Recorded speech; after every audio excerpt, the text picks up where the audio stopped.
आज से लाखों साल पहले इस धरती पर न कोई शहर था, न कोई इंसान जैसा हम आज हैं। लेकिन एक जीव था जो हर दिन मौत से लड़ रहा था, और उसी संघर्ष में वो कुछ ऐसा सीख रहा था जो पूरी दुनिया को बदलने वाला था। ये कहानी है इंसान बनने की पहली कोशिश की। रात का अंधेरा गहरा और डरावना, आसमान में चमकते तारे, लेकिन जमीन पर फैला हुआ भय। हवा में सरसराते पेड़, दूर कहीं जंगली जानवरों की दहाड़, और एक गुफा के भीतर बैठे कुछ लोग। उनके चेहरे पर डर है, लेकिन आंखों में जिद है, जिंदा रहने की जिद। ये लोग कोई और नहीं बल्कि हमारे अपने पूर्वज हैं। ये वो समय था जब इंसान को लिखना नहीं आता था, जब कोई किताब नहीं थी, कोई इतिहास नहीं था। लेकिन फिर भी हर पत्थर, हर गुफा, हर निशान एक कहानी कहता था। ये कहानी है उस दौर की जब जीवन आसान नहीं बल्कि हर पल एक संघर्ष था। सबसे पहले आता है पुरा पाषाण काल। ये मानव जीवन का सबसे लंबा और कठिन समय था। इंसान के पास न घर था, न कपड़े, न कोई स्थायी जगह। वो गुफाओं में रहता था, कभी पेड़ों के नीचे, कभी खुले आसमान के नीचे। हर दिन उसे नई जगह ढूंढनी पड़ती थी, क्योंकि एक जगह ज्यादा देर रुकना खतरे से खाली नहीं था। भूख इस समय की सबसे बड़ी सच्चाई थी। इंसान शिकार करता था, छोटे जानवरों का, कभी बड़े जानवरों का भी। लेकिन हर शिकार जान जोखिम में डालकर करना पड़ता था, क्योंकि शिकारी और शिकार के बीच फर्क बहुत छोटा था। कभी इंसान शिकार करता और कभी खुद शिकार बन जाता। उसके पास न तेज दांत थे, न मजबूत पंजे, लेकिन उसके पास एक चीज थी, उसकी बुद्धि। उसने पत्थरों को तोड़ना सीखा, उन्हें धारदार बनाना सीखा, और यहीं से शुरू हुआ औजारों का निर्माण। हाथ कुल्हाड़ी, नुकीले भाले, काटने वाले पत्थर, यही उसके हथियार थे, यही उसकी सुरक्षा। ठंड एक और बड़ी चुनौती थी। जब सर्द हवाएं चलती थीं तो शरीर कांप उठता था। तब न कपड़े थे, न कोई सुरक्षित घर। लेकिन फिर एक दिन इंसान ने आग को देखा। शायद बिजली गिरने से लगी आग, या जंगल में लगी आग।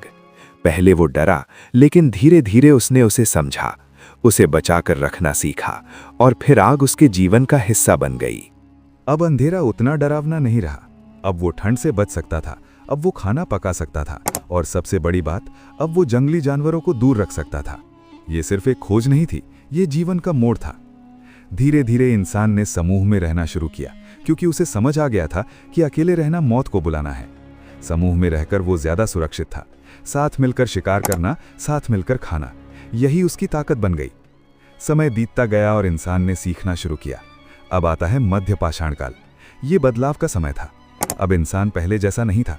उसके औजार छोटे और ज्यादा तेज हो गए थे। अब वो ज्यादा समझदारी से शिकार करता था।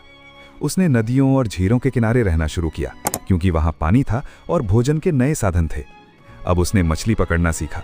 छोटे जानवरों का शिकार आसान हो गया। जीवन पहले से थोड़ा स्थिर होने लगा। इसी समय इंसान ने जानवरों को समझना शुरू किया।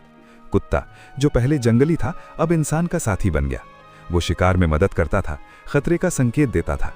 ये इंसान और जानवर के बीच पहली दोस्ती थी। गुफाओं की दीवारों पर बने चित्र अब और साफ दिखने लगे। इंसान अपनी कहानी खुद लिख रहा था, बिना शब्दों के।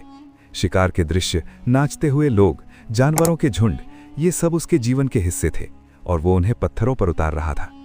अब इंसान सिर्फ जी नहीं रहा था, वो सोच रहा था, समझ रहा था, और अपने अनुभव से सीख रहा था। समूह अब और मजबूत हो रहे थे। लोग साथ रहते थे, साथ काम करते थे, और एक तरह का समाज बनने लगा था। और फिर आता है नव पाषाण काल। ये सबसे बड़ा बदलाव था। ये वो समय था जब इंसान ने प्रकृति को सिर्फ अपनाना नहीं बल्कि उसे बदलना शुरू किया। एक दिन उसने देखा कि जमीन में गिरा बीज कुछ समय बाद पौधा बन जाता है, और यहीं से शुरू हुई खेती। ये खोज छोटी नहीं थी, ये क्रांति थी। अब इंसान को हर दिन शिकार के लिए भटकना नहीं पड़ता था। वो एक जगह रहने लगा, छोटे छोटे गांव बसने लगे। अब जीवन स्थिर होने लगा। इंसान ने जानवरों को पालतू बनाना शुरू किया। गाय, भेड़, बकरी अब भोजन के साधन स्थायी हो गए। उसने घर बनाना सीखा, मिट्टी, लकड़ी और पत्थरों से। अब इंसान के पास एक ठिकाना था, एक घर था, जहां वो सुरक्षित महसूस करता था। अब परिवार बनने लगे, रिश्ते बनने लगे, समाज की शुरुआत हुई। काम का बंटवारा होने लगा। कोई खेती करता, कोई औजार बनाता, कोई पशुपालन करता। ये एक नई व्यवस्था थी। इंसान ने अनाज को बचाकर रखना सीखा, मिट्टी के बर्तन बनाए ताकि भविष्य के लिए भोजन सुरक्षित रखा जा सके। अब वो सिर्फ आज के बारे में नहीं बल्कि आने वाले कल के बारे में भी सोचने लगा। धीरे धीरे इंसान ने प्रकृति को समझना शुरू किया। सूरज जो रोशनी देता था, चांद जो रात को चमकता था, पानी जो जीवन देता था, ये सब उसके लिए खास बन गए। उसने इन्हें मानना शुरू किया। ये यात्रा सिर्फ समय की नहीं थी, ये बदलाव की यात्रा थी। पुरा पाषाण का संघर्ष, मध्य पाषाण की समझ और नव पाषाण का निर्माण, इन तीनों कालों ने मिलकर इंसान को वो बनाया जो आज वो है। एक ऐसा जीव जो सोच सकता है, समझ सकता है और दुनिया को बदल सकता है। आज हम शहरों में रहते हैं, रोशनी में, तकनीक के बीच, लेकिन हमारी असली कहानी उसी अंधेरे से शुरू होती है जहां एक इंसान एक पत्थर के साथ जिंदा रहने की कोशिश कर रहा था। वहीं से शुरू हुई थी ये यात्रा, पत्थर से सभ्यता तक। और शायद अगर हम ध्यान से देखें तो आज भी उस प्रागैतिहासिक इंसान की झलक हमारे अंदर कहीं ना कहीं मौजूद है।